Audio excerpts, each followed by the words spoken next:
Hey guys, I'm Eric. I'm Grace. We're the Wandering Ravens. We're a couple of Americans that make British culture videos, and we will consider today's video a success if we're able to get through this without a bat flying through the window. Fortunately, as a little health update for you all, I'm doing very well. Unfortunately, I didn't turn into Batwoman. Maybe it was the preventative treatments. The vaccines nullified the Batwoman gene. Yeah. Today we are answering the question, what's a dead giveaway that someone is British? Thank you so much to everyone who shared this link with us under our last Reddit video. And at the end of this video, we will be answering this question for ourselves. The top voted comment on this thread is strong opinions about queuing. Also calling it queuing. Yeah, in America, we do not call it queuing, we call it standing in line. 3 words for the price of 1 there.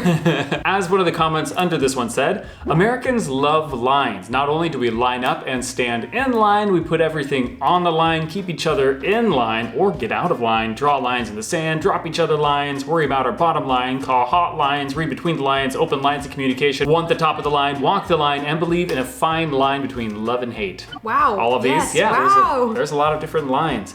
But, quick question for you guys. In the UK, do you use any of these other expressions, including the word line? Is queuing specifically only used when referring to queuing up for something? Or do you use queuing in other senses as well? For example, the idiomatic expression that we have in the States, getting out of line. Is that an expression that you use in the UK? It means misbehaving. So if a child is misbehaving, the parent could say, you're getting out of line. Yeah, he's out of line, she's out of line. So would you say he's out of queue? I don't think so. Yeah. Or do you use that expression at all? Let us know. They are polite to people they hate and insult the people they like. Just for some American versus UK comparison, we definitely do have a fair amount of this in the US as well. If you're good friends with someone, there's going to be some friendly ribbing. But our friendly ribbing does not go nearly to the extent that it does in the UK. It seems like the standard for what's considered okay to use when it comes to friendly banter in the UK isn't even there. There's no standard. The sky's the limit and you can say anything you like. So this makes me want to ask you a question. What is the best insult that you have ever been given by a friend? Not what's the best insult you've ever given. What's the best insult a friend has given you? Also, are British people not as easily offended? Because with being insulting in the States, you have to do it only with people that you're like really close with, that ribbing. You can only do it with certain people. Because if you do it with the wrong people, they will get offended. So is that just not as likely to happen in the UK? Like you're not as likely to get offended. And follow-up question, if you do genuinely want to insult someone in the UK, how do you communicate that you're actually insulting them and not just taking the piss? They ask you and everyone else in the office how you like your tea, and never ask again, as they'll remember it forever. We got this comment on our last video, or a couple videos ago, where somebody mentioned that in British workplaces, there's a tradition of people taking turns making tea for everyone on their team. If this is a tradition in your office, you have to let us know. What is your trick for remembering how everyone takes their tea? They say cheers as an expression of gratitude, and mate comes next. This is definitely true, but it gets a little bit tricky when it comes to identifying Brits or non-Brits for this, because there are other countries that say cheers. For example, we live just south of the Canadian border, and Canadians say cheers the same way that Brits do. So when we were working in the restaurant industry and we would have a table that would be speaking with us and they'd say cheers, it was more likely that they were Canadian rather than British. So I guess in that situation, we would defer to accent in figuring out, are they Canadian or are they British? Because if they're Canadian, it sounds something like this. Oh, I'm sorry. Could you get me some more water when you have time? A boot this high? About right here. Just about this much. Cheers. Okay. Cheers. I'm gonna say yours was slightly mixed with like Irish sounding a little bit. I am not very good at accents, so if there's Canadians out there, I'm sorry. When you catch their eye in public, they'll pretend to be looking for somebody else in every other direction. I do that. Yeah, if someone looks at you, you just... like... Wow, the ceiling on this place is amazing. It's amazing. The British people in my expat community always use the expression half-8, meaning 8:30. I don't know non-British people that say that. This is very true and was a culture shock for us when we visited the UK for the first time. We found that British people would frequently say half-8, quarter-8, things like that. And it was even worse because in the community where we were in the Midlands, a lot of people would drop the number altogether and they'd say half past, quarter till, and not say the number. And there was kind of this assumption that you know what hour it currently is. So when they say things like half past, then you'll know. But for us, it's like, half past what? I don't know. Have we missed our appointments? Question for you, if you're British, is this a regional time telling? For example, in Scotland, do you actually say 8:30 or do you say half 8 there as well? We greet people by asking if they're all right. Let's practice.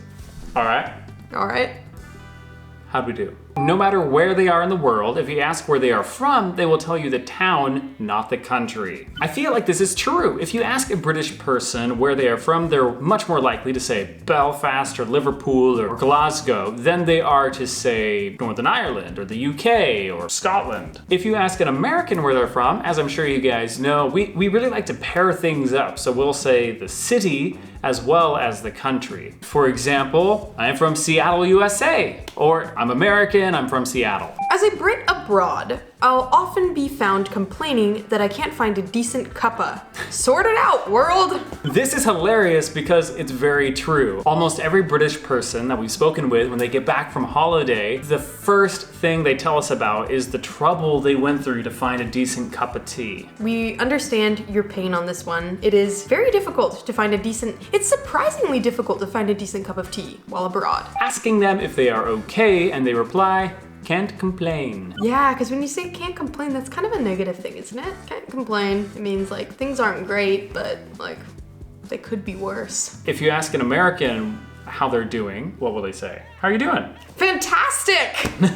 Doing great. How are you? When I was younger and people asked me, how's it going? How are you? I would always respond with better than I deserve, which I always thought was funny. I thought I was being funny, you know, hey, better than I deserve, and a little bit self-deprecating and saying that I'm doing really well and I know I don't deserve to be doing as well as I'm doing. But I swear, every time I said this, people always got concerned, even in a very optimistic tone, better than I deserve. They would immediately respond with, oh, I'm sorry, are you okay? So after a year or two of trying to make that become a thing, I phased it out and now I just say, great, better than you deserve. Trying to get past in a crowd, putting a hand on someone's far shoulder, guiding them gently while saying, sorry, can I just squeeze past you? Make sure the act of passing is done while you say squeeze though, even if it does make it a 10-second word. Sorry, can I just squeeze past you? Question for you, in your part of the UK, how do you squeeze past someone? What do you say? They glow in the dark. I thought that was only you. Hey, it's my English blood coming through. One of the top comments under this one, I'm Scottish. The further north you get, the more translucent you are. The less sunshine, the more you glow. The British are a pale bunch. What is a dead giveaway that you use in order to determine whether or not someone is British? I think the name, like Archie or Oliver, Hermione. Snape. There's a distinct lack of Snapes in America. But no, that is true. British names do have a distinct flavor to them that is different from American names. I definitely appreciate British names. Lately, over the last few years, objects have become very popular for names in the United States. Like trees or plants, animals. Oh yeah, fox and grizzly. Other objects. Like plunger and cutting board. Water closet. Yeah. One of the dead giveaways I use to figure out whether or not someone is British is their vocabulary, because there's certain words that British people use that no one else really uses, because there's certain words that British people use that Americans don't use. So if I'm speaking with someone who has an American accent, in look and sound they are American, but then they suddenly say something like, it's been well hot lately. Mm-hmm. The use of the word well in that way is very British, I think. So if they say well good, well bad, well cold, yeah, that instantly makes it, aha, you've spent time somewhere where the British flag is touched. Which is most places. Most places. Yeah. What I'm saying is, you've spent time somewhere. Another dead giveaway is that British people are some of the only people I've ever met who giggle when you tell them your name is Randy. I don't know why. Oh man. If you like talking about queuing, then you will love this video right here, where we make the case that British people are actually not the world's best queuers. And if you like discussions about British culture, make sure you subscribe to our channel as we release fresh content 2 times a week. Again, I'm Eric. And I'm Grace. We're the Wandering Ravens. And we'll see you in the next video. Bisous!